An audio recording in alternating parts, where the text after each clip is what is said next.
بسم اللہ الرحمن الرحیم نحمدہ ونصلی ونسلم علی رسولہ الکریم واشہد ان لا الہ الا اللہ وحدہ لا شریک لہ واشہد ان محمدا عبدہ ورسولہ اما بعد۔ آج یہ ہماری کلاس گزشتہ ترتیب کے اعتبار سے 34 نمبر کلاس ہے، 34 نمبر کلاس ہے، اور آج ہم انشاءاللہ تعالی اپنے قرآن مجید کی تفسیر میں سورۃ توبہ کے اندر اس کی آیت نمبر 38 سے شروع کریں گے۔ اللہ سے دعا ہے کہ اللہ تعالی ہمیں سننے، سمجھنے اور عمل کرنے کی توفیق عطا فرمائے۔ اعوذ باللہ من الشیطان الرجیم، بسم اللہ الرحمن الرحیم۔ سورۃ توبہ جس کو ہم نے شروع کیا ہوا ہے،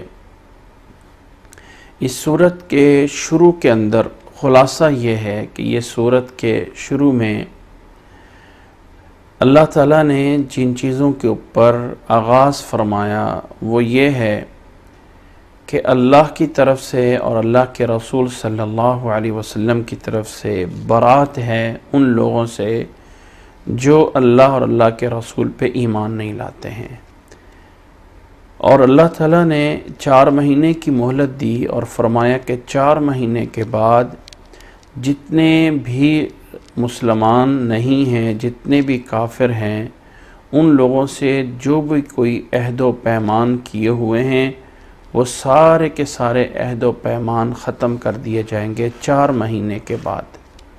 اس سورت کے نازل ہونے کے بعد اللہ کے نبی صلی اللہ علیہ وسلم نے حج کے موقع پہ اس سورت کی طرف سے اعلان کروا دیا کہ 4 مہینے کے بعد یہ جتنے بھی کافروں کے ساتھ کوئی معاہدے ہیں وہ ختم کر دیے جائیں گے۔ 4 مہینے کی مہلت ہے، اس کے اندر جو لوگ تو ایمان لے کے آئیں ان کے راستے چھوڑ دو، اور جو لوگ ایمان نہ لے کے آئیں ان لوگوں سے تمہارا کوئی واسطہ نہیں ہے۔ پھر اس صورت میں اللہ تعالیٰ نے قتال کا حکم دیا کہ جو مسلمان نہیں ہیں، مشرک ہیں، کافر ہیں، ان سے قتال کرنا ہے تو وہ کس طرح ہیں، اس کے احکامات سارے دیے گئے، اور یہ بھی دیا گیا کہ اللہ کے گھر مسجد حرام کی ایمان والوں کے علاوہ کوئی دوسرا تعمیر نہ کرے، اس کی آباد کاری میں صرف حق ان لوگوں کا ہے جو اللہ اور اللہ کے رسول پہ صحیح طرح ایمان لاتے ہیں۔ یہ آیات میں اسی طرح اللہ تعالیٰ نے فرمایا اللہ اور اللہ کے رسول کے علاوہ اور اللہ کے راستے میں جہاد کرنے کے علاوہ تمہارا کسی سے اس طرح کے محبت کا اور رشتہ نہیں ہونا چاہیے جتنا تمہیں اللہ اور اللہ کے رسول سے ہو، بلکہ یہاں تک فرمایا کہ اگر تمہارے آباء و اجداد، تمہارے اولاد، تمہارے بہن بھائی، تمہاری بیویاں، تمہارے رشتہ دار، تمہارے اموال اللہ اور اللہ کے رسول سے زیادہ محبوب ہیں اور اللہ کے راستے میں جہاد کرنے سے زیادہ محبوب ہیں تو پھر اللہ کے عذاب کا انتظار کرو۔ اسی طرح اللہ تعالیٰ نے اس صورت میں یہ بھی بیان فرمایا کہ اللہ تعالیٰ نے جیسے تمہاری مدد یوم حنین میں حنین کے دن کی تھی، وہ بھی ایک ایسا دن تھا کہ جس دن تمہیں اپنی تعداد پہ زیادہ غرور اور ناز تھا کہ آج ہماری تعداد بہت زیادہ ہے، تو اللہ تعالیٰ نے تمہاری اس موقع پہ بہت بڑی مدد فرمائی تھی۔ یہ تمام واقعات چلتے رہے تو اللہ تعالیٰ نے یہ بھی فرمایا کہ یہود کہتے ہیں کہ عزیر اللہ کے بیٹے ہیں، اور عزیر علیہ السلام کہتے ہیں کہ اور نصارہ کہتے ہیں کہ عیسیٰ علیہ السلام اللہ کے بیٹے ہیں۔ دونوں کے دونوں اپنے اقوال میں ایک دوسرے کے مشابہ ہیں۔ اسی طرح اللہ تعالیٰ نے یہ بھی فرمایا تھا کہ اے ایمان والو، اللہ کو، ایمان والوں کو، یعنی اللہ اور اللہ کے رسول کی اطاعت کرو، اور یہ جو رہبان اور جیسے کہ یہود کے وہ علماء کی اپنی پوجا کرتے تھے تو ان کی مذمت کی گئی کہ اپنے ان لوگوں کو معبود نہ بناؤ، یعنی ان کے ہر حلال اور حرام کردہ چیز کو انسان سمجھ لینا کہ وہ حلال اور حرام ہے تو وہ ایسے ہی ہے جیسے ان کو اللہ کے علاوہ معبود بنایا ہے۔ اس کے بعد اللہ تعالیٰ نے یہ تمام آیات، اور یہ بھی آخری آیات میں اللہ تعالیٰ نے فرمایا کہ اللہ تعالیٰ کے ہاں مہینوں کی تعداد 12 ہیں۔ ان عدت الشہور عند اللہ 12 شہرا فی کتاب اللہ یوم خلق السماوات والارض منہا 4 حرم، 4 مہینے حرمت والے ہیں، ان کا احترام کیا جائے۔ اس کے بعد اللہ تعالیٰ نے فرمایا یا ایھا الذین آمنوا، یا ایھا الذین آمنوا، جہاں سے آج ہمارا آغاز ہو رہا ہے، یہاں پہ اللہ تعالیٰ نے فرمایا اس آیت میں کہ یا ایھا الذین آمنوا، اے ایمان والو، یا ایھا الذین آمنوا، اے ایمان والو، ما لکم اذا قیل لکم انفروا فی سبیل اللہ اثاقلتم الی الارض، اے ایمان والو تمہیں کیا ہو گیا ہے، تمہیں کیا ہو گیا ہے کہ جب تمہیں یہ کہا جائے ما لکم، تمہیں کیا ہو گیا ہے، اے ایمان والو تمہیں کیا ہو گیا ہے کہ جب تمہیں کہا جاتا ہے انفروا فی سبیل اللہ، اللہ کے راستے میں نکلو، اللہ کے راستے میں نکلو، جب تمہیں کہا جاتا ہے تو پھر تمہیں اس وقت کیا ہو گیا ہے کہ تم اللہ کے راستے میں نہیں نکلتے ہو؟ ما لکم، کیا ہے تمہیں، اذا قیل لکم، جب تمہیں کہا جائے انفروا فی سبیل اللہ، نکلو اللہ کے راستے میں، اثاقلتم الی الارض، تو تم زمین کے ساتھ چمٹ جاتے ہو۔ تم زمین کے ساتھ کیوں چمٹتے ہو؟ جب تمہیں اللہ کے راستے میں نکلنے کے لیے کہا جاتا ہے ما لکم۔ اور یہ اللہ تعالیٰ نے اس وقت یہ آیات نازل ہوئی تھی جب اللہ کے نبی صلی اللہ علیہ وسلم نے لوگوں کو غزوہ تبوک میں بلایا تھا۔ غزوہ تبوک کی آگے تفاصیل انشاءاللہ تعالیٰ آ جائیں گی، تھوڑی سا بیان کر دی جائیں گی۔ خلاصہ یہ ہے کہ یہ ایک ایسا سفر تھا اللہ کے نبی صلی اللہ علیہ وسلم کا جس میں اللہ کے نبی صلی اللہ علیہ وسلم نے واضح طور پہ اعلان کیا تھا کہ سب نے جانا ہے، سب نے جانا ہے، کوئی پیچھے نہیں رہے گا، جس کے پاس بھی استطاعت ہے اسے لازمی جانا ہے۔ یہ گویا کہ ایک آرڈر اور حکم تھا، اور اس کی وجہ اور سبب یہ تھا کہ یہ مقابلہ تھا روم کے ساتھ۔ اللہ کے نبی صلی اللہ علیہ وسلم کو پتہ چلا کہ روم والے مسلمانوں کے خلاف تیاری کر رہے ہیں، تو اللہ کے نبی صلی اللہ علیہ وسلم نے بجائے اس کے کہ ان کا انتظار کیا جائے، ان پر حملہ کرنے کا سوچا، اور مدینہ سے تیاری کر کے واضح طور پہ تبوک کے لیے جانے کے لیے کہا تھا، اور یہ حکم دیا تھا کہ کوئی بھی پیچھے نہ رہے۔ تو اس موقع پہ آیات نازل، یہ صورت میں اس واقعے پہ تبصرہ ہے۔ تفاصیل اس واقعے کی مزید کچھ آگے آئیں گی، ابھی آیات پہ چلتے ہیں۔ تو اللہ نے فرمایا یا ایھا الذین آمنوا، ما لکم، کیا ہے تمہیں، کیوں، کس لیے، کیا وجہ، کیا سبب، کیا علت، اذا، جب، قیل لکم، کہا جاتا ہے تمہیں، انفروا فی سبیل اللہ، نکلو اللہ کے راستے میں، اثاقلتم، تو تم بھاری ہو جاتے ہیں۔ تثاقل کہتے ہیں بوجھ والا ہونا، ثقل، جیسے ہوتا ہے نا، ہم اپنے اردو میں بھی استعمال ہوتے ہیں ثقل، بھاری پن ہونا، تو ثقیل جسے عربی میں بولا جاتا ہے بھاری ہونا، تو اسی سے ہے اثاقلتم الی الارض، کہ تم زمین کی طرف بھاری ہو جاتے ہیں، یعنی زمین کی طرف تم چمٹ جاتے ہو۔ کیا ہوا ہے تمہیں کہ جب تمہیں کہا جائے اللہ کے راستے میں نکلو تو تم زمین کی طرف چمٹ جاتے ہو۔ ارضیتم بالحیات الدنیا من الآخرہ، کیا تم راضی ہو گئے ہو دنیا کی زندگی پر آخرت سے، یعنی آخرت کو چھوڑ کر تم دنیا کی زندگی پہ راضی ہو گئے ہو؟ کیا تم چاہتے ہو کہ تمہیں آخرت کی بجائے، آخرت کے فائدوں کی بجائے دنیا میں سارے کے سارے فائدے مل جائیں؟ اگر تم یہ چاہتے ہو تو یاد رکھ لو، فما متاع الحیات الدنیا فی الآخرۃ الا قلیل، دنیا کا فائدہ، متاع فائدہ، متاع فائدہ، فما متاع الحیات الدنیا، پس نہیں ہے دنیا کا فائدہ، فی الآخرتی آخرت کے مقابلے میں، الا قلیل تھوڑا سا، الا تنفروہ، اگر تم نہیں نکلو گے، اگر تم نہیں نکلو گے، یعذبکم عذابا علیما، تو اللہ تعالیٰ تمہیں دردناک عذاب دے گا، وَيَسْتَبْدِلْ قَوْمًا غَيْرَكُمْ، اور اللہ تعالیٰ تمہیں بدل کے تمہارے بدلے کسی دوسری قوم کو لا سکتا ہے، اللہ تعالیٰ تمہیں چھوڑ کر تمہارے بدلے کسی دوسری قوم کو لا سکتا ہے، وَلَا تَضُرُّوهُ شَيْئًا، اور اللہ کا تم کچھ نقصان نہیں کر سکتے ہو، وَاللَّهُ عَلَى كُلِّ شَيْءٍ قَدِيرٌ، اور اللہ تعالیٰ ہر چیز پہ قادر ہے، اللہ تعالیٰ ہر چیز پہ قادر ہے۔ فرمایا اگر نہیں نکلو گے، اور یہ اللہ کا حکم ہے۔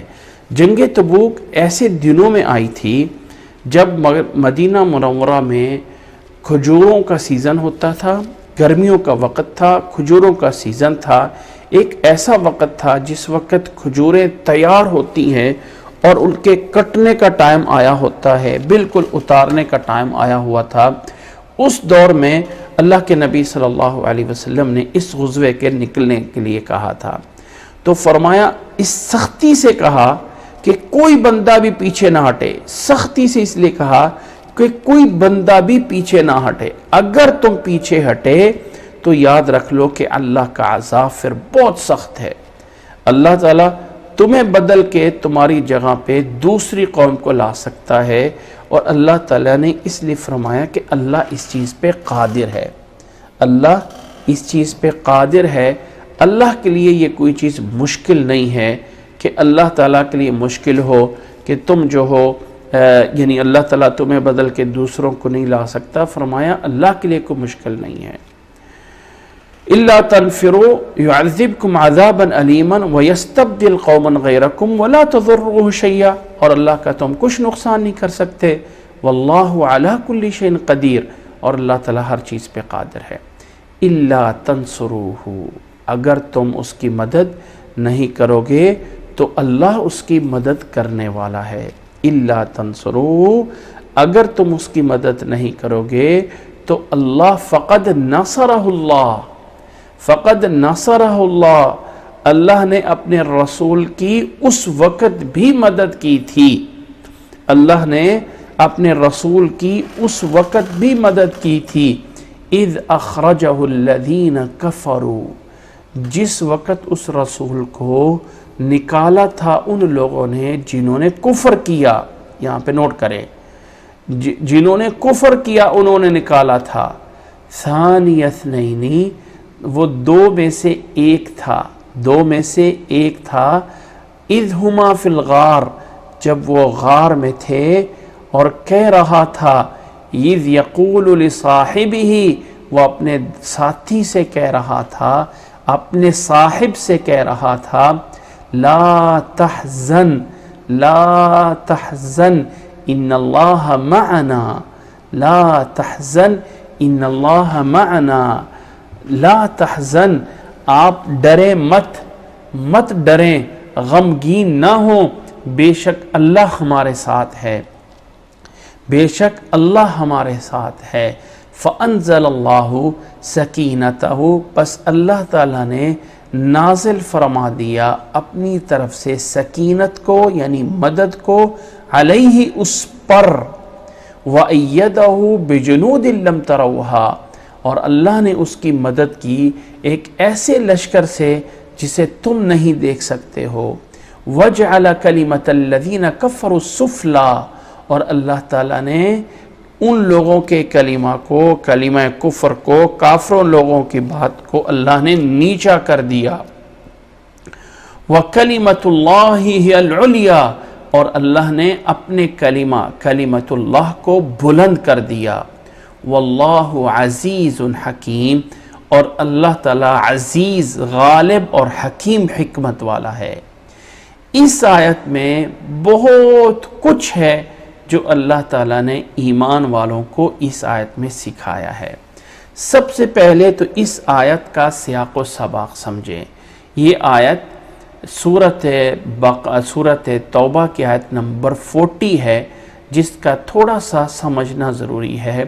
اس آیت کا سیاق و سباق کیا ہے، اس کا آیت کا کنٹیکٹ کیا ہے کہ اللہ تعالیٰ نے فرمایا ہے اِلَّا تَنْصُرُوهُ، اگر تم مدد نہیں کرو گے تو اللہ کے رسول کی اللہ تعالیٰ پہلے جیسے مدد کر چکا ہے، اب بھی اللہ تعالیٰ مدد کر سکتا ہے۔ اور پہلے اللہ تعالیٰ نے جو مدد کی ہے اس کی ایک مثال دی کہ جب نبی صلی اللہ علیہ وسلم کو اہل کفار نے مکہ سے نکالا تھا، اس وقت وہ 2 لوگ تھے، ثانی اثنین، اور دونوں جا کے ایک غار میں ٹھہر گئے تھے، اور اس وقت ان کے غار کی ایک بات کو نقل کیا، ایک اچھی والی بات کو نقل کیا کہ اذ یقول لصاحبہ لا تحزن، کہ وہ اپنے صاحب سے کہہ رہا تھا لا تحزن، آپ غم نہ کھائیں، ان اللہ معنا، اللہ ہمارے ساتھ ہے، ان اللہ معنا، اللہ ہمارے ساتھ ہے، آپ گھبرائیں نہ، غم نہ کھائیں، اللہ تعالی ہمارے ساتھ ہے۔ تو اللہ نے اپنی رحمت کو نازل کر دیا، اور اللہ نے فرشتوں سے مدد کر دی، اور اللہ نے کلمت اللہ کو بلند کر دیا۔ یہ ہے اس آیت کا سیاق و سباق کہ اللہ تعالیٰ مسلمانوں کو یہ بتانا چاہتا ہے، اللہ تعالیٰ مسلمانوں کو یہ بات باور کرانا چاہتا ہے کہ اللہ تعالیٰ نے اپنے نبی کی ایسے وقت میں بھی مدد کر دی تھی جب کوئی اس کا اور مددگار نہیں تھا، اور اس وقت وہ نبی ایک اکیلا ایک اور اپنے ساتھی کے ساتھ نکلا تھا، اور اس نکلنے میں اللہ نے ان دونوں کی، اللہ تعالیٰ نے اس کی مدد کی اور اپنی طرف سے فرشتوں کو نازل فرما دیا۔ یہ آیت کا سیاق و سباق ہے، اور پیچھے سے اس آیت کا تعلق یہ ہے کہ اللہ تعالیٰ بتانا چاہتا ہے کہ اللہ کے نبی نے تمہیں تبوک میں نکلنے کا آرڈر دیا ہے، حکم دیا ہے، اس وقت گرمی کا موسم ہے، نکلنا بہت ہی مشکل ہے، پیچھے جو ہے وہ پورے سال بھر کا راشن ہے جو کھجور کی صورت میں درختوں پہ لگا ہوا ہے، اسے ہم نہیں چھوڑ سکتے ہیں، مشکل حالات ہے، ساز و سامان بھی نہیں ہے، اور آگے سے جو دشمن ہے وہ بھی بہت بڑا ہے، روم ہے، دنیا کی سپر پاور ہے، اس کا مقابلہ ہے۔ اس لیے نبی صلی اللہ علیہ وسلم نے لوگوں کو اس میں اعلان کیا تھا، اور صرف نتیجہ بتا دیتا ہوں کہ اس غزوے میں، غزوہ تبوک میں لوگ گئے تھے، واپس آ گئے تھے، کچھ دن وہاں پہ رہے تھے اور لڑائی نہیں ہوئی تھی، 20 دن کا یہ سفر رہا تھا، اور نکلنے کا سب کو آرڈر تھا، فرمایا تم نہیں نکل سکتے ہو تو اللہ اپنے نبی کی اور طریقوں سے بھی مدد کر سکتا ہے، اور اللہ اس پہ پوری طرح قادر ہے، اللہ تعالیٰ کے لیے یہ کوئی بات مشکل نہیں ہے۔ یہ اس آیت کا مین مقصد، اس آیت کا نص ہے۔ اس آیت سے چند ضمناً باتیں ثابت ہوتی ہیں، جن میں نمبر ایک کہ اس آیت میں اللہ کے نبی صلی اللہ علیہ وسلم کے ایک خاص صحابی حضرت ابو بکر رضی اللہ تعالیٰ عنہ کی فضیلت موجود ہے۔ اس کی فضیلت میں پہلی دلیل نوٹ کریں کہ اللہ تعالیٰ نے اپنے نبی کو فرمایا اِلَّا تَنْصُرُوهُ فَقَدْ نَصَرَهُ اللَّهُ اِذْ أَخْرَجَهُ الَّذِينَ كَفَرُوا ثَانِيَ اثْنَيْنِ، اللہ نے اپنے رسول کی مدد کی تھی جب کافروں نے اسے نکالا تھا، اور وہ 2 میں سے ایک تھا اور دونوں ساتھی غار میں تھے۔ تو 2 میں سے ایک یہ کہنا کافروں کو الگ کر کے، تو اس کا مطلب نبی صلی اللہ علیہ وسلم اور اللہ کے نبی صلی اللہ علیہ وسلم کے ساتھی ابو بکر رضی اللہ تعالیٰ عنہ وہ کافر نہیں ہو سکتے، نعوذ باللہ۔ اس لیے کہ کچھ لوگ کہتے ہیں، کچھ لوگوں کا دعویٰ ہے کہ نعوذ باللہ حضرت ابو بکر رضی اللہ تعالیٰ عنہ مسلمان نہیں تھے۔ اللہ تعالیٰ اس سے محفوظ فرمائے، اگر ابو بکر مسلمان نہیں تھے تو پھر کون مسلمان تھا؟ ان تمام کافروں کو چھوڑ کے نبی صلی اللہ علیہ وسلم اپنے ساتھ ابو بکر کو لے کے ایک ایسے اہم سفر پہ نکلتے ہیں. اللہ کے نبی صلی اللہ علیہ وسلم کی زندگی کے جتنے بھی سفر ہیں سب سے اہم سفر آپ کا وہ ہجرت کا سفر ہے جو آپ مکہ سے مدینہ کی طرف ہجرت کر کے آئے ہیں. تو نبی صلی اللہ علیہ وسلم کا ساتھ ہونا، ایک ساتھی ابو بکر رضی اللہ تعالیٰ عنہ کا ہونا، یہ ایک ابو بکر رضی اللہ تعالیٰ عنہ کے لیے فضیلت اس لحاظ سے ہے کہ وہ نبی صلی اللہ علیہ وسلم کے ساتھ ہیں. اور اگلی بات اس آیت میں کہا گیا اِذْ يَقُولُ لِصَاحِبِهِ لَا تَحْزَنْ، کہ جب وہ اپنے صاحب سے کہہ رہے تھے لا تحزن، مت گھبرائیے مت گھبرائیے. تو آیت میں صاحب بولا گیا ہے، صحابہ، صاد حابہ، جو صحابہ ہم بولتے ہیں صحابہ کرام، اس کا روٹ ورڈ بھی صاد ہا اور با ہے، اور صاحب جسے بولتے ہیں اس کا روٹ ورڈ بھی صاد اور ہا اور با ہے. تو اللہ تعالیٰ نے اپنے اس صحابی کے بارے میں فرمایا اِذْ يَقُولُ لِصَاحِبِهِ لَا تَحْزَنْ، مت گھبرائیں، اپنے ساتھی سے بولا. تو اس کے صحابی ہونے پہ، ساتھی ہونا، لِصَاحِبِهِ، ساتھی ہونا، یہ قرآن مجید نے اس سے بیان فرما دیا. یہ دوسری فضیلت ہے.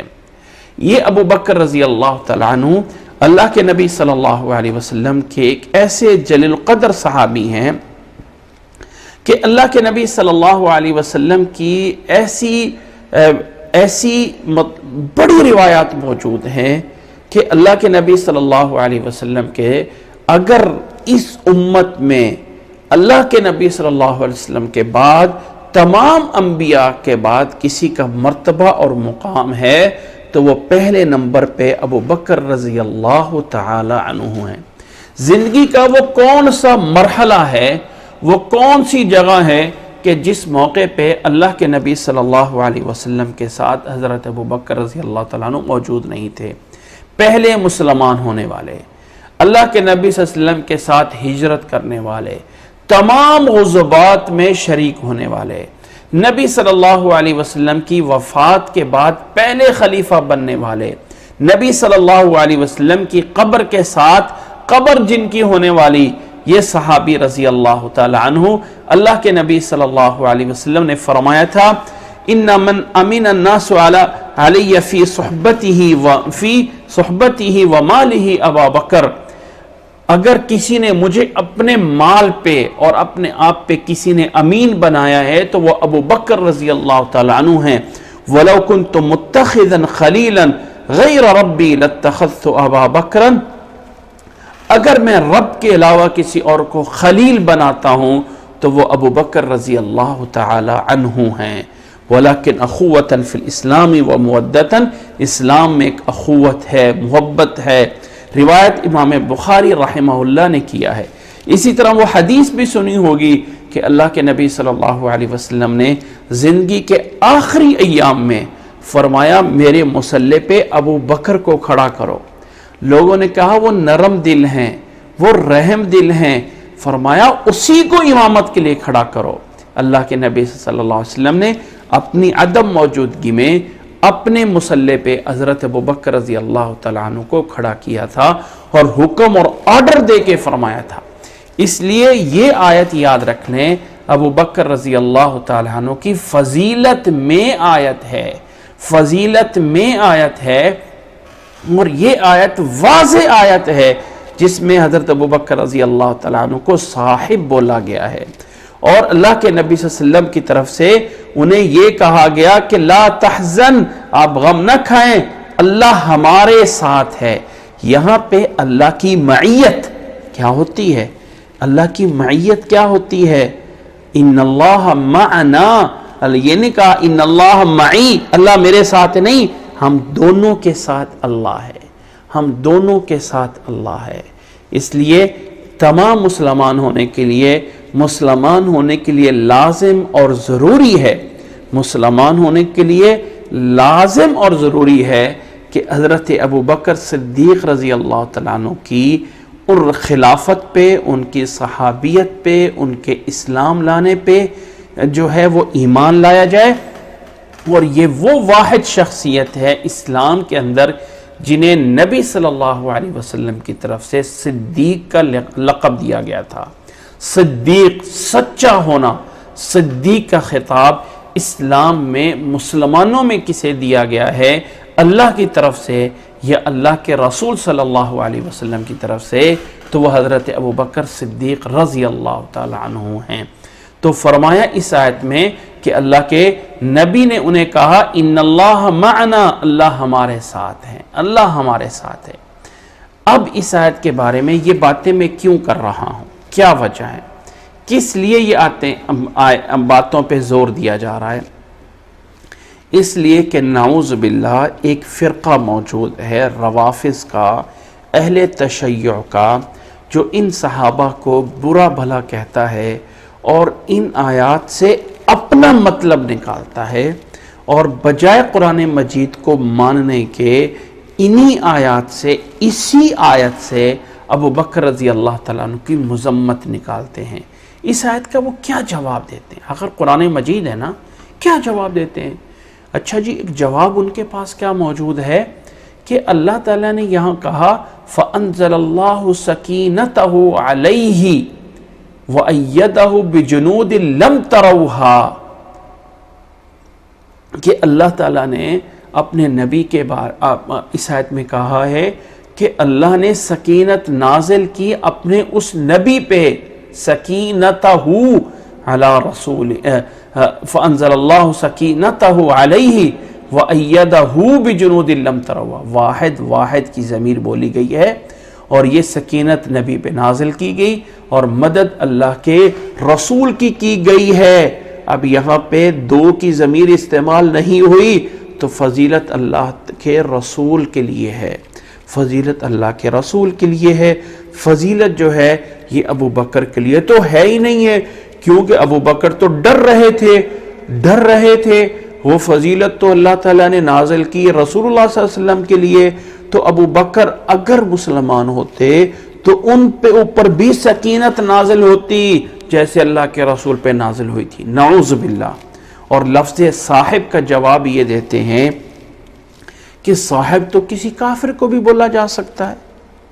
قرآن مجید میں سورۃ کہف کے اندر دو باغ والوں کا واقعہ بیان ہوا ہے، اور ایک باغ والا دوسرے باغ والے سے یعنی ایک جو مسلمان ہے وہ اپنے بھائی سے کہتا ہے اذ یقول لصاحبہ لا تکفر، اذ یقول لصاحبہ لا تکفر، کہ وہ اپنے صاحب سے کہہ رہا ہے، صاحب سے کفر نہ کرنا، اللہ کی ناشکری نہ کرنا۔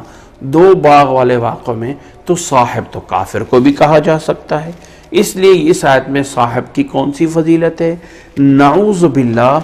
یہ وہ دلائل دے کے قرآن مجید کی اس آیت کو رد کرتے ہیں۔ قرآن مجید کی اس طرح کی تمام آیات کے اندر کوئی نہ کوئی بہانہ بنایا ہوا ہے۔ یاد رکھ لیں کہ اللہ کے نبی صلی اللہ علیہ وسلم کے صحابہ، اللہ کے تعالیٰ نے قرآن مجید میں جو ان کی تعریف کی ہے، جو ان کی تائید کی ہے، یہاں پہ سکینتہ علیہ وایدہ بجنود لم تروہا کا تو انہوں نے دیکھ لیا، لیکن جان بوجھ کے ڈنڈی مارتے ہوئے اپنی تفاسیر کے اندر اس بات کو ہضم کر لیا کہ ان اللہ معنا۔ یہاں پہ تو تثنیہ کی ضمیر آ رہی نا، دو کی ضمیر، اللہ ہمارے ساتھ ہے، تو جس کے ساتھ اللہ ہوتا ہے، جس کے ساتھ اللہ ہوتا ہے، یہ نہیں کہا ان اللہ معی، اللہ تعالیٰ میرے ساتھ ہے، تم کون ہوتے ہو، نہیں، فرمایا اللہ ہمارے ساتھ ہے، اس کو چھوڑ دیا اور جان بوجھ کے اپنی تفاسیر میں چھوڑا ہے تاکہ نعوذ باللہ مسلمانوں کو گمراہ کیا جائے۔ اللہ ہمیں سمجھنے کی توفیق عطا فرمائے۔ مین بات بتانا مقصد ہے کہ یہ آیت حضرت ابو بکر رضی اللہ تعالیٰ عنہ کی فضیلت میں ہے۔ اللہ تعالیٰ نے فرمایا اِلَّا تَنْصُرُوهُ، اے مسلمانوں اگر تم نہیں نبی کے ساتھ نکلتے ہو تو اللہ اکیلا اپنے نبی کی مدد کر سکتا ہے، جیسے کہ اس موقع پر مدد کی تھی جب کافروں نے نکالا تھا اور وہ دو ساتھی تھے، غار میں تھے، اپنے صاحب سے کہہ رہے تھے کہ ڈرو مت، اللہ ہمارے ساتھ ہے۔ تو اللہ نے سکینت رحمت نازل کر دی ان پہ، اور ایسے لشکر سے مدد کی جسے تم نہیں دے سکتے ہو۔ وَجَعَلَ كَلِمَةَ الَّذِينَ كَفَرُوا السُّفْلَىٰ، اور اللہ تعالیٰ نے ان کافروں کے اس کلمہ کو، ان کے ان دعووں کو نیچا کر دیا۔ وَكَلِمَةُ اللَّهِ هِيَ الْعُلْيَا، اور اللہ تعالیٰ نے اپنے کلمۃ اللہ کو بلند کر دیا۔ وَاللَّهُ عَزِيزٌ حَكِيمٌ، اور اللہ تعالیٰ غالب حکمت والا ہے، اللہ تعالیٰ غالب اور حکمت والا ہے۔ فرمایا انفروا خفافا وثقالا، فرمایا اللہ کے راستے میں نکلو خفافا وثقالا، تم ہلکے ہو یا بوجھل ہو، آسانی میں ہو یا مشکل میں ہو، یہ مفہوم ہے اس کا خفافا وثقالا، ہلکے میں ہو یا مشکل حالات میں ہو، ہر حال میں اللہ کے راستے میں نکلو۔ وَجَاهِدُوا بِأَمْوَالِكُمْ وَأَنفُسِكُمْ فِي سَبِيلِ اللَّهِ، اور اللہ کے راستے میں جہاد کرو اپنے مال سے اور اپنی جان سے، اپنے مال سے اور اپنی جان سے اللہ کے راستے میں جہاد کرو۔ ذَلِكُمْ خَيْرٌ لَكُمْ إِن كُنتُمْ تَعْلَمُونَ، یہی تمہارے لیے بہتر ہے۔ ذالکم، یہی تمہارے لیے بہتر ہے اگر تم کچھ جانتے ہو، اگر تم کچھ سمجھتے ہو۔ پھر فرمایا لو کان عرضا قریبا وسفرا قاصدا، اللہ کے نبی صلی اللہ علیہ وسلم نے جس وقت اعلان فرمایا تھا وہاں غزوہ تبوک پہ جانے کا، تو اللہ کے نبی صلی اللہ علیہ وسلم سے اس وقت یعنی کچھ لوگ ایسے تھے جو فوری تیار ہو گئے، کچھ لوگ ایسے تھے جو تھے مسلمان، شروع میں تھوڑے سے کمزور دل ہوئے اور بعد میں فوری تیار ہو گئے، کچھ ایسے تھے جو تھوڑے سے سست ہوئے لیکن اس کے بعد جو ہے ان کے اندر ہمت پیدا ہو گئی، اور کچھ ایسے تھے جو غلطی پہ تھے اور مسلمان تھے لیکن عذر موجود تھا اور نہ جا سکے۔ کچھ لوگوں نے جو ہے یعنی اس طرح پر غلطی پہ تھے کہ صحیح سلامتی میں تھے اور پیچھے رہ گئے، اور بعد میں نبی صلی اللہ علیہ وسلم جب واپس آئے تھے تو وہاں پہ سب کچھ بتا دیا تھا، اور ان کے بارے میں تفاصیل جو ہے وہ انشاءاللہ تعالی اس سورت کے آخر میں جا کے آئے گی ان لوگوں کے بارے میں۔ تو یہاں پہ بات ہو رہی ہے اس آخری والے گروہ کی جو ابھی میں بتا رہا ہوں کہ ایک ایسا گروہ منافقین کا تھا جو ہر صورت میں بچنا چاہتا تھا، اس غزوے میں جانے سے ہر صورت میں بچنا چاہتا تھا، وہ جو منافقوں کا گروہ تھا اس کے بارے میں یہاں پہ بات ہو رہی ہے۔ تو اللہ تعالیٰ نے فرمایا کہ لو کان عرضا قریبا، اگر غنیمت قریب سے ملتی ہو، قریب غنیمت ملنے کا کوئی چانس ہو، اور سفر بھی درمیان لازمی چلیں گے، ولیکن بعدت علیہم الشقہ، لیکن دور کا سفر جو ہے وہ ان پہ بوجھ بن گیا، ولیکن بعدت علیہم الشقہ، لیکن جو دور کا سفر ہے وہ ان پر جو ہے وہ بوجھ بن گیا کہ اب یہ اتنے دور کے سفر پہ کیسے جائیں۔ وَسَيَحْلِفُونَ بِاللَّهِ إِنَّهُمْ لَمَعَكُمْ وَسَيَحْلِفُونَ بِاللَّهِ، اور یہ لوگ اللہ کی قسمیں اٹھاتے ہیں، لَوِ اسْتَطَعْنَا لَخَرَجْنَا مَعَكُمْ، کہتے ہیں اگر ہمارے پاس طاقت ہے تو لازمی ہم نکلتے تمہارے ساتھ۔ فرمایا یہ بات کر کے یہلکون انفسہم، یہ لوگ اپنے آپ کو ہلاک کر رہے ہیں۔ واللہ یعلم انہم لکاذبون، اور اللہ تعالیٰ خوب جانتا ہے کہ یہ لوگ جھوٹے ہیں۔ منافق لوگ جو بہانے کر کے اللہ کے نبی صلی اللہ علیہ وسلم کے ساتھ نہیں جانا چاہ رہے ہیں، اور یہ لوگ جو بہانے کر رہے ہیں، تو فرمایا یہ آپ کے ساتھ جو باتیں کر رہے ہیں اور قسمیں اٹھا رہے ہیں، اللہ تعالیٰ جانتا ہے کہ یہ جھوٹے ہیں۔ واللہ یعلم انہم لکاذبون، اور نبی صلی اللہ علیہ وسلم کی اپنی طبیعت کیفیت کیا تھی؟ اللہ کے نبی صلی اللہ علیہ وسلم کے پاس جو کوئی بھی آتا آپ صلی اللہ علیہ وسلم فوری اس کو اجازت دے دیتے، فوری اس کو کوئی بھی آتا آپ صلی اللہ علیہ وسلم فوری اس کو اجازت دے دیتے، فوری اس کو اجازت دے دیتے۔ اللہ نے فرمایا عفا اللہ عنک لما اذنت لہم، اللہ نے اپنے نبی کے ساتھ بڑے پیار اور محبت کے انداز سے کہا عفا اللہ عنکا، اللہ آپ کو معاف کرے، آپ نے ان کو کیوں اجازت دی ہے؟ عفا اللہ عنکا، اللہ آپ کو معاف کرے، آپ ان کو کیوں اجازت دے رہے ہیں؟ لما اذنت لہم، آپ ان کو کیوں اجازت دے رہے ہیں؟ حتی یتبین لک الذین صدقوا، اللہ تعالیٰ چاہتا ہے کہ واضح ہو جائے آپ کے لیے کون ہے سچے لوگ، صدقوا وتعلم الکاذبین، اور آپ جان لیں کہ کون ہیں جھوٹے ہیں۔ اس آیت میں اللہ نے اپنے نبی کو ایک چھوٹی سی تنبیہ کی، اور اس تنبیہ میں فرمایا پہلے معافی کا اعلان کر دیا، اللہ آپ کو معاف کرے، عفا اللہ عنکا، اللہ نے آپ کو معاف کیا، اللہ نے آپ کو معاف کیا۔ یاد رکھ لیں عربی زبان کا ایک اسلوب اور انداز ہے اور ایک طریقہ کار ہے، اور وہ یہ ہے کہ ورب میں جب فعل ماضی استعمال ہوتا ہے تو وہ دعا کے لیے استعمال ہوتا ہے۔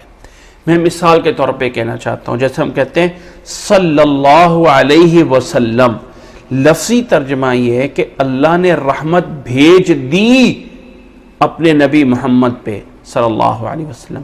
اس صلی اللہ کا معنی صلی فعل ماضی یعنی ایک پاسٹ کا ورب استعمال ہوا ہے، رحمت بھیج دی گئی ہے، لیکن یہاں پہ یہ معنی نہیں ہوتا، بلکہ معنی ہوتا ہے اللہ اپنی رحمت بھیجے، بطور دعائیہ کلمات ہوتا ہے۔ اسی طرح کہتے ہیں جو کوئی فوت ہو گیا رحمہ اللہ، اللہ اس پہ رحمت کرے، جبکہ رحمہ پاسٹ اور ماضی کا صیغہ استعمال ہوتا ہے۔ ایسے ہی یعنی کسی کے لیے رضی اللہ ہو جب ہم بولتے ہیں تو اس کا بھی معنی یہ ہے کہ اللہ ان سے راضی ہو گیا، لفظی ترجمہ یہ ہے۔ لیکن یہ جو فعل ماضی ہوتا ہے جس کو پاسٹ ورب بولتے ہیں، یہ دعا کے لیے بھی استعمال ہوتا ہے۔ اللہ تعالیٰ خود ہی معاف کرنے والا ہے، لیکن انداز ہوتا ہے عربی میں کہ کسی انداز کو بڑا پیار دینا، تو اس کے لیے غیب کا ایک صیغہ استعمال کیا جاتا ہے۔ مثال کے طور پہ میں کسی کے اوپر احسان کرتا ہوں، میں کسی کے ساتھ اچھائی کرتا ہوں، تو میں نہیں کہتا میں نے تجھ پہ احسان کیا، نہیں، بلکہ اپنا نام لے کے فلاں محترم اپنے پہ آپ پہ اوپر یہ بات بتاتا ہے یا آپ کو یہ کہتا ہے، تو بات اپنی بتانی ہوتی ہے تو اس میں ہوتی ہے۔ تو اللہ نے گویا کہ الفاظ بولے عفا اللہ عنکا، اللہ آپ کو معاف کرے، یعنی معاف کرنے والا بھی اللہ ہے، لیکن اللہ اس بات کو بڑا کر رہا ہے، تو فرمایا عفا اللہ عنکا، اللہ آپ کو، یہ نہیں کہ اللہ نے معاف کر دیا، نہیں، اللہ آپ کو معاف کرے، جبکہ خود بھی معاف کرنے والا اللہ تعالیٰ ہے۔ تو اللہ تعالیٰ یہاں پہ عظمت دے رہا ہے، فرمایا عفا اللہ عنکا، اللہ آپ کو معاف کرے، لما اذنت لہم، آپ نے کیوں ان کو اجازت دی ہے، کیوں ان منافقوں کو اجازت دی آپ نے، کیوں ان منافقوں کو کہا ہے کہ تم جو ہے وہ رہ سکتے ہو، عفا اللہ عنکا، اللہ آپ کو جو ہے وہ معاف کرے، حتی یتبین لک الذین صدقوا، اللہ تعالیٰ تو چاہتا تھا کہ آپ کے لیے واضح ہو جائیں کون سے سچے لوگ ہیں، کون سچے لوگ ہیں، آپ کے لیے واضح ہو جائیں۔ میری آواز انشاءاللہ تعالیٰ آپ لوگ تک پہنچ رہی ہوگی۔ حتی یتبین لک الذین صدقوا وتعلم الکاذبین، اور آپ کو پتہ چل جائے جھوٹے کون لوگ ہیں۔ اللہ تعالیٰ جاننا چاہتا ہے تمہیں پتہ چل جائے کون ہے جھوٹے لوگ۔ اب یہاں پہ ایک اور بات بھی ہے، نبی صلی اللہ علیہ وسلم اللہ تعالیٰ کی عظیم ہستی ہیں، بہت بڑا مقام ہے، لیکن نبی عالم الغیب نہیں ہے۔ اگر عالم الغیب ہوتے تو اللہ تعالیٰ کیوں کہتا کہ ان کو کیوں اجازت دی ہے؟ اللہ تعالیٰ تو چاہتا ہے تمہیں پتہ چل جائے کہ کون سچے اور کون جھوٹے ہیں، کون سچے اور کون جھوٹا ہے۔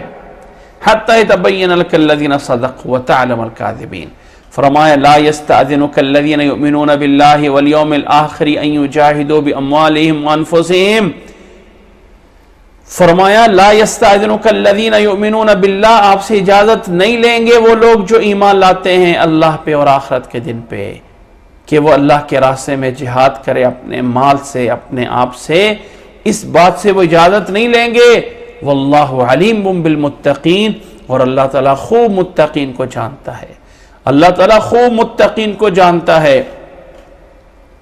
واللہ علیم بالمتقین انما یستأذنک الذین لا یؤمنون باللہ۔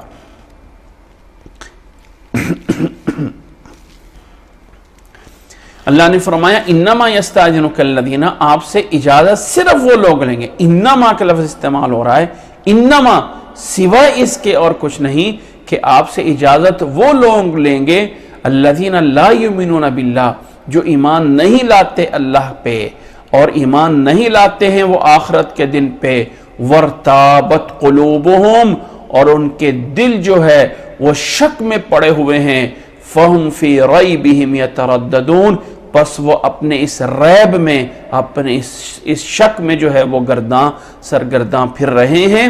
اللہ تعالیٰ نے فرمایا کہ اجازت آپ سے ایمان والے نہیں لیتے ہیں، ایمان والے نہیں اجازت لیتے ہیں، آپ سے اجازت وہ لوگ لے رہے ہیں جن کے دل جو ہیں وہ شک میں پڑے ہوئے ہیں۔ انما یستأذنک الذین لا یؤمنون باللہ، جو ایمان نہیں لاتے ہیں اللہ پہ اور آخرت کے دن پہ، وہ لوگ اجازت لیں گے۔ وارتابت قلوبہم فہم فی ریبہم یترددون۔ پھر فرمایا ولو ارادوا الخروج، اگر یہ اللہ کے راستے میں نکلنا چاہتے ہوتے، لأعدوا لہ عدہ، تو اس کے لیے تیاری کرتے جیسے کہ تیاری کرنے کا حق ہے۔ اگر یہ نکلنا چاہتے ہوتے تو تیاری کرتے جیسے کہ تیاری کرنے کا حق ہے۔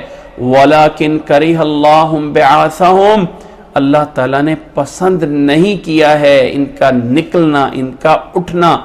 ان بعثا ینبعث انبعاثا، وہ یہ ہوتا ہے کہ انسان کا اپنے آپ سے دل سے اٹھنا، دل سے اٹھنا۔ انبعث ینبعث ایک لازم فعل ہے جس کا معنی ہوتا ہے اپنے آپ سے اٹھنا، اللہ نے پسند نہیں کیا ہے۔ فثبتہم، تو اللہ نے انہیں بٹھا دیا، اپنے اس پہ جو ہے وہ چسپا کر دیا۔ جب یہ نہیں اٹھنا چاہتے ہیں تو اللہ نے انہیں اٹھایا نہیں ہے۔ وَقِيلَ اقْعُدُوا مَعَ الْقَاعِدِينَ، اور اللہ نے کہا بیٹھو پیچھے بیٹھنے والوں کے ساتھ۔ یہاں پہ ایک بات سمجھ لیجئے کہ بے نمازی لوگ شاید یہ سمجھتے ہیں، بے نمازی لوگ شاید یہ سمجھتے ہیں کہ ہم لوگ اللہ سے دور ہیں۔ نوٹ کریں اس بات کو، بے نمازی لوگ سمجھتے ہیں کہ شاید ہم اللہ کے گھر سے دور ہوئے ہیں، لیکن انسان کو ڈرنا چاہیے کہیں ایسا نہ ہو کہ رب نے ان کو نفرت کر کے دور کر دیا ہو، رب نے غصہ کر کے ان کو اپنے پاس لانے سے ناپسند کیا ہو۔ مت سمجھیں کہ میں اللہ سے دور ہو رہا ہوں، ہو سکتا ہے اللہ آپ کو ناپسند کر رہا ہو، اس لیے ڈریں اللہ تعالیٰ کی نافرمانی سے۔ فرمایا اگر یہ چاہتے ہوتے تو یہ لازمی تیاری کرتے، لیکن انہوں نے نہیں چاہا تو اللہ نے ان کا اٹھنا بھی ناپسند کیا ہے۔ فثبتہم، انہیں پختہ کر دیا، اور فرمایا وَقِيلَ اقْعُدُوا مَعَ الْقَاعِدِينَ، فرمایا اگر یہ منافق نکلتے بھی، لو خرجوا فیکم، اگر یہ نکلتے تمہارے ساتھ، ما زادوکم الا خبالا، تمہیں جو ہے وہ سوائے فساد میں اس کے علاوہ تمہیں کسی اور چیز میں فائدہ نہ دیتے، فساد میں تمہیں جو ہے وہ آگے بڑھاتے۔ ما زادوکم الا خبالا ولا اوضعوا خلالکم ولا اوضعوا خلالکم، اور تمہارے درمیان جو ہے یہ چغل خوری، فساد کرتے، تمہارے درمیان جو ہے یہ چغل خوری کرتے، فساد کرتے۔ یبغونکم الفتنہ، فتنہ چاہتے تمہارے اندر سازشیں کرتے۔ وفیکم سماعون لہم، اور تمہارے درمیان ان کے کچھ جاسوس بھی موجود ہیں، تمہارے درمیان ان لوگوں کے کچھ جاسوس بھی موجود ہیں۔ واللہ علیم بالظالمین، اور اللہ تعالیٰ ظالموں کو خوب جانتا ہے، اللہ تعالیٰ ظالموں کو خوب جانتا ہے۔ فرمایا لقد ابتغوا الفتنہ، اصل یہ ہے لقد ابتغوا الفتنہ، انہوں نے فتنے کو چاہا ہے. لقد ابتغوا الفتنة من قبل، پہلے بھی یہ لوگ فتنے کرتے رہے ہیں، پہلے بھی جنگ احد میں انہوں نے فتنہ کیا، جنگ بدر سے پہلے فتنے کرتے رہے، یہاں تک کہ اللہ کی طرف سے بہت بڑی فتح آ گئی. اور اسی طرح انہوں نے جو ہے وہ جنگ احد میں فتنے کیے، بہت سے فتنے کرتے رہے. وَقَلَّبُوا لَكَ الْأُمُورَ حَتَّى جَاءَ الْحَقِّ، اور معاملات آپ کے لیے الٹ پلٹ کرتے رہے، آپ کے لیے بہت سی باتیں جو ہے مشکلات میں ڈالتے رہے، یہاں تک کہ حق آ گیا. حَتَّى جَاءَ الْحَقِّ، یہاں تک کہ بدر فتح ہو گیا، یا پھر آخر میں آ کے مکہ فتح ہو گیا اور پورا کا پورا عرب مسلمان ہو گیا. وَظَهَرَ أَمْرُ اللَّهِ، اور اللہ کا حکم غالب آ گیا. وَهُمْ كَارِهُونَ، اور یہ لوگ اس کو ناپسند کر رہے تھے، یہ لوگ اس کو ناپسند کر رہے تھے، اللہ کا حکم جو ہے وہ غالب آ گیا. یہ تمام صفات چل رہی ہیں منافقوں کی، کہ منافق لوگوں کی یہ صفات ہوتی ہیں. فرمایا وَمِنْهُمْ مَنْ يَقُولُ اُذَن لِّي وَلَا تَفْتِنِّي، ان میں سے ان منافقوں کے کچھ ایسے لوگ ہیں جو کہتے ہیں مجھے اجازت دے دیجئے، مجھے اجازت نہیں دیں گے تو میں فتنے میں پڑ جاؤں گا. وَمِنْهُمْ مَنْ يَقُولُ اِذَن لِّي، مجھے اجازت دے دیں اور اجازت نہ دے کر مجھے فتنے میں نہ ڈالیں، کہ میرا جانا اگر میں نے اجازت نہ دی تو میں تو مشکل میں پڑ جاؤں گا، مشکل میں پڑ جاؤں گا. اور اس طرح کے منافقوں کی کچھ اور طرح کی باتیں تھیں. فرمایا الا فی الفتنۃ سقطوا، یہ لوگ فتنہ میں جو ہے وہ پڑ گئے ہیں، اس میں گر گئے ہیں. وَإِنَّ جَهَنَّمَ لَمُحِيطَةٌ بِالْكَافِرِينَ، اور جہنم کافروں کو گھیرے میں لیے ہوئے ہے، جہنم کافروں کو گھیرے میں لیے ہوئے ہے. ان تصبک حسنۃ تسؤہم، آپ کو اگر کوئی اچھائی آتی ہے تو یہ انہیں برا لگتا ہے، آپ کے پاس کوئی اچھائی آتی ہے تو یہ انہیں برا لگتا ہے. وَإِن تُصِبْكَ مُصِيبَةٌ، اور اگر آپ کو کوئی مشکل آ جائے تو یقولو، کہتے ہیں یہ لوگ قد اخذنا امرنا من قبل، ہم نے اپنا معاملہ پہلے سے سیدھا کر لیا تھا. یعنی نبی صلی اللہ علیہ وسلم کے ساتھ کوئی کسی جگہ پہ کوئی تکلیف آ جاتی ہے، کوئی شکست آتی ہے تو یہ کہتے ہیں ہم نے تو اپنا معاملہ پہلے سے صحیح کر لیا ہوا تھا. وَيَتَوَلَّوْا وَهُمْ فَرِحُونَ، اور بڑے خوش ہو کے پھرتے ہیں کہ ہم تو مصیبت سے بچ گئے، ہم تو مغلوب ہونے سے بچ گئے. اللہ نے فرمایا قُلْ لَن يُصِيبَنَا إِلَّا مَا كَتَبَ اللَّهُ لَنَا، فرمائے ان سے کہہ دیجئے ہمارے اوپر کوئی مصیبت آئے گی تو وہی آئے گی جو اللہ نے ہمارے لیے لکھ رکھی ہے. ہوا مولانا، وہ اللہ ہی ہمارا مولا ہے، وہی ہمارا حامی و ناصر ہے. وعلی اللہ فلیتوکل المؤمنون، اور اللہ پر ہی ایمان والے بھروسہ کرتے ہیں. قل تربصوا بنا الا احدى الحسنیین، فرمایا تم ہمارے پاس دو چیزوں کا ہی انتظار کر رہے ہو نا. قل هل تربصون بنا الا احدى الحسنیین، کہ دو اچھی چیزوں میں سے کسی ایک چیز کا تم ہم سے جو ہے وہ انتظار کر رہے ہو. اگر ہم شہید ہو گئے تب بھی کامیاب، اور اگر ہم غالب آ گئے، فتح ہو گئے تو تب بھی ہم کامیاب. وَنَحْنُ نَتَرَبَّصُ بِكُمْ، اور ہم تمہارے اوپر دو طرح کی بیماریوں کا، دو طرح کے عذاب کا انتظار کر رہے ہیں. وہ یہ ہے کہ أَن يُصِيبَكُمُ اللَّهُ بِعَذَابٍ مِّنْ عِنْدِهِ أَوْ بِأَيْدِينَا، کہ اللہ تعالیٰ تمہارے اوپر عذاب نازل کر دے گا اپنے پاس سے، یا ہمارے ہاتھوں تمہیں جو ہے وہ قتل کر دے گا، ہمارے ہاتھوں تمہارے اوپر جو ہے وہ سازشیں ہو جائیں گی. فرمایا کہ ہم جو ہیں تم ہمارے ساتھ دو اچھی چیزوں میں سے کسی ایک چیز کا انتظار کر رہے ہو، کہ اللہ ہم شہید ہو جائیں گے یا ہم غالب آ جائیں گے، جبکہ ہم اس چیز کا انتظار کر رہے ہیں کہ اللہ اپنے پاس سے تمہیں عذاب دے گا یا ہمارے ہاتھوں سے تمہیں عذاب دے گا. وَتَرَبَّصُوا، انتظار کرو. اِنَّا مَعَكُمْ مُتَرَبِّصُونَ، ہم بھی تمہارے ساتھ انتظار کرنے والے ہیں. قُلْ أَنفِقُوا طَوْعًا أَوْ كَرْهًا لَن يُتَقَبَّلَ مِنْكُمْ، فرمایا تم خرچ کرو خوشی سے یا ناخوشی سے دونوں صورتوں میں اللہ تم سے قبول نہیں کرے گا. منافق اور کافروں سے اللہ قبول نہیں کرتا. لن یتقبل منکم، اللہ جو ہے وہ تم سے قبول نہیں کرے گا. انکم کنتم قوما فاسقین، اس لیے کہ تم فاسق قوم ہو، اللہ کی نافرمان قوم ہو. وما منعہم، اور وہ کون سی ریزن ہے، کون سی وجہ ہے، کس وجہ سے ان کے صدقات قبول نہیں ہیں. وما منعہم ان تقبل منہم نفقاتہم، کیا وجہ ہے، کس وجہ سے ان کے یہ مال قبول نہیں ہو رہے ہیں، صدقات اللہ کے راستے میں ان کے خرچ کرنے. الا انہم کفروا باللہ ورسولہ، پہلی چیز، پہلا سبب کہ انسان اللہ کے راستے میں خرچ کرتا ہے لیکن اللہ اس کا اجر نہیں دیتا، قبول نہیں کرتا. پہلی چیز کہ کفر کرنا اللہ اور اللہ کے رسول کے ساتھ. اللہ اور اللہ کے رسول کے ساتھ کفر کر رہے ہیں تو اللہ کے راستے میں دیا ہوا بھی قابل قبول نہیں. دوسری چیز وَلَا يَأْتُونَ الصَّلَاةَ إِلَّا وَهُمْ كُسَالَىٰ، اور نماز نہیں پڑھتے مگر سستی کی حالت میں، مگر سستی کی حالت میں. اس دور میں تو منافق بھی نماز پڑھا کرتے تھے. اور لوگوں، نبی کے دور میں منافق بھی نماز پڑھتے تھے، منافق بھی نماز پڑھتے تھے. فرمایا منافقوں کا دیا ہوا اس لیے بھی قبول نہیں ہوتا ہے کہ وہ نماز کی طرف نہیں آتے ہیں مگر سستی کی حالت میں. یہ نہیں کہ نماز پڑھتی نہیں ہیں، سست ہیں.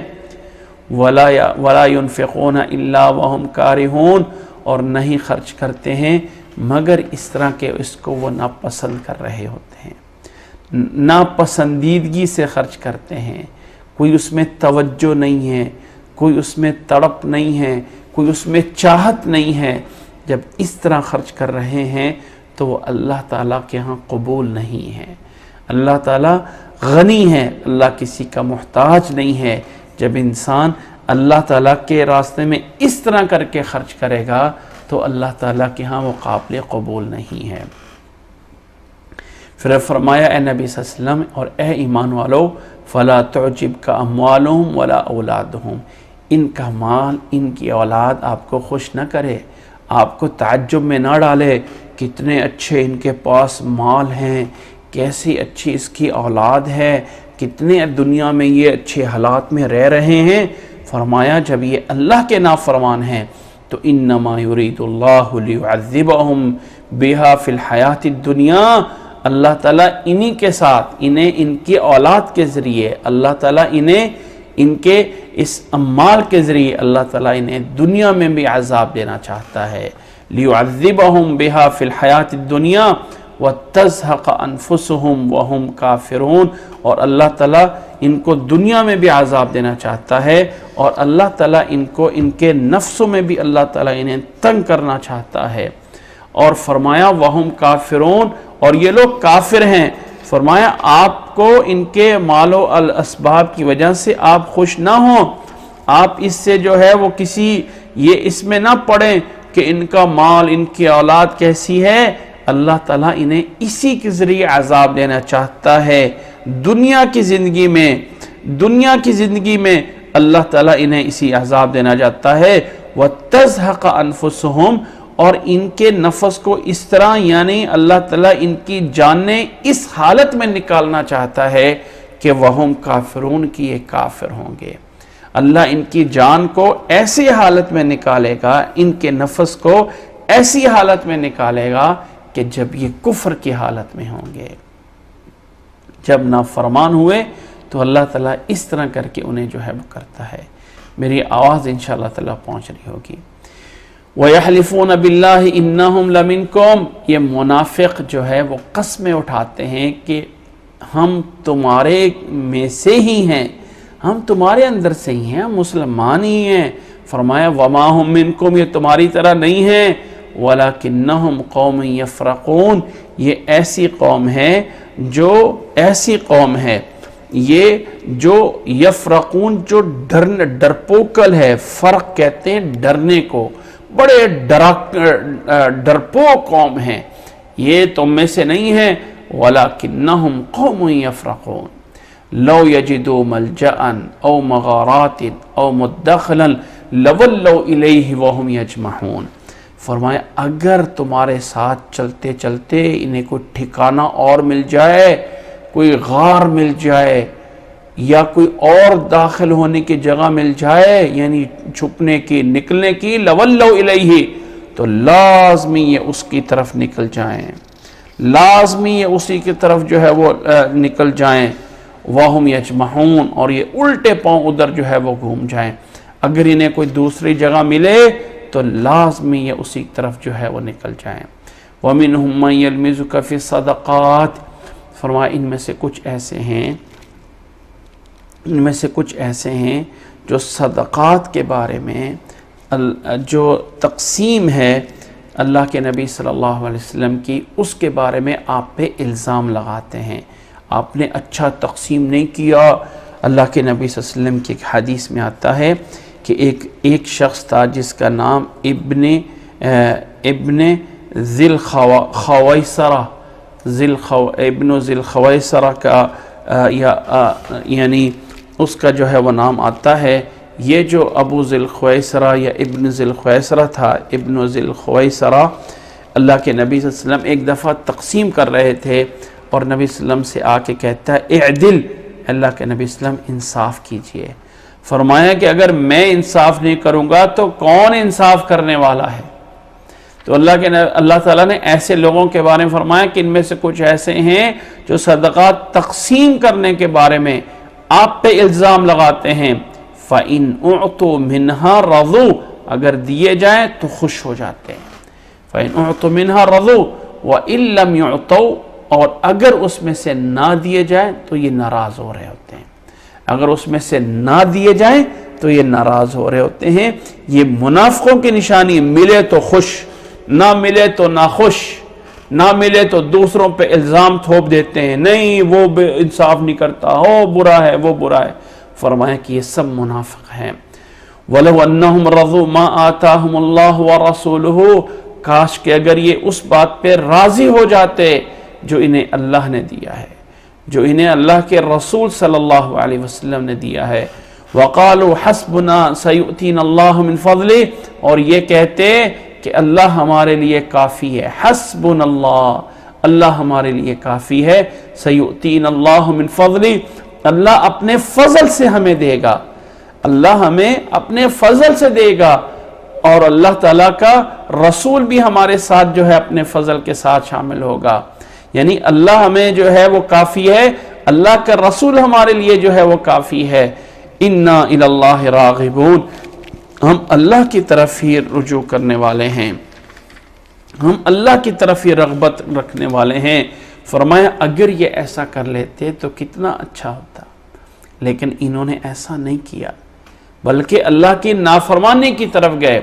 وَلَوْ أَنَّهُمْ رَضُوا مَا آتَاهُمُ اللَّهُ وَرَسُولُهُ اللہ کے اور اللہ کے دین پہ اگر یہ راضی ہو جاتے اور کہتے کہ ہمارے لیے اور اللہ کے رسول اور اللہ کافی ہے، اللہ ہمیں اپنے فضل سے دے گا، اللہ کے رسول ہمیں اپنے فضل سے دیں گے، ہم اللہ کی طرف جو ہے رجوع کرتے ہیں۔ اگر یہ لوگ ایسا کہتے ہوتے، اگر یہ ایسا کرتے ہوتے تو کتنا ہی بہتر ہوتا ان کے لیے، لیکن انہوں نے ایسا نہیں کیا ہے، بلکہ اللہ کی نافرمانی کی طرف بڑھتے رہے ہیں، اللہ کی ناشکری کی طرف بڑھتے رہے ہیں۔ تو قرآن مجید میں قیامت تک ان کی برائیاں اس لیے بیان کی گئی ہیں تاکہ مسلمان ان برائیوں سے بچیں، مسلمان ان برائیوں سے بچیں۔ قرآن مجید برے لوگوں کا نام نہیں لیا، عبداللہ ابن ابی کا نام نہیں لیا، کسی منافق کا نام نہیں لیا، صفات بیان کی ہیں، وجہ اسباب بیان کیے ہیں، اس وجہ سے کہ ایمان والوں کو چاہیے کہ یہ والے اسباب، یہ والی صفات اپنی زندگی سے نکال دیں۔ یہ ہے، یہ نہیں ہے کہ اپنا فائدہ، ان تمام چیزوں کا خلاصہ یہ ہے کہ کسی کو مفاد پرست نہیں ہونا چاہیے، موقع پرست نہیں ہونا چاہیے، بلکہ جو صحیح چیز ہے اس کی طرف جانا چاہیے۔ یہ نہیں ہے کہ فائدہ ملا تو آگے، نقصان ہوا تو پیچھے چھپ گئے، نہیں، فائدے میں بھی ساتھ ہیں تو نقصان میں بھی ساتھ ہیں، اچھائی میں ساتھ ہیں تو برائی میں بھی ساتھ رہیں، خوشی میں ساتھ ہیں تو غمی میں بھی ساتھ آ جائیں، راضی ہو جائیں جو اللہ نے دیا ہے، جو اللہ کے رسول صلی اللہ علیہ وسلم نے دیا ہے، یہ والی صفات ہیں۔ اور منافقوں نے اس نفاق پہ رہتے ہوئے جو اللہ کے راستے میں خرچ کرتے ہیں وہ قابل قبول نہیں ہے، وہ مردود ہے، اس لیے کہ وہ کفر کرتے ہیں نمبر 1، نمبر 2 اس لیے کہ وہ نماز کی طرف آتے ہیں تو سستی کرتے ہیں، نماز کی طرف آتے ہیں تو وہ سستی کر رہے ہوتے ہیں، اور فرمایا تیسری بات اس لیے کہ وہ خرچ کرتے وقت ناپسندیدہ کر رہے ہوتے ہیں۔ ناپسند کرنا، نماز میں سستی کرنا، کفر کرنا، یہ 3 وجہ اس طرح ہیں، ان وجہوں سے اللہ کے راستے میں دیا ہوا بھی ان کا قابل قبول نہیں ہوتا ہے۔ یہ آیات ہیں جن آیات پہ منافقین کی صفات چل رہی ہیں۔ انشاءاللہ تعالی یہ آیات آگے چلتی رہیں گی۔ آج ہم اسی آیت پہ 59 پہ اکتفا کرتے ہیں۔ انشاءاللہ تعالی سورۃ توبہ کی اس کے بعد کی آیات ہم آئندہ کلاس میں پوری کریں گے۔ اللہ ہمیں سننے، سمجھنے اور عمل کرنے کی توفیق عطا فرمائے۔ جزاکم اللہ احسن الجزا۔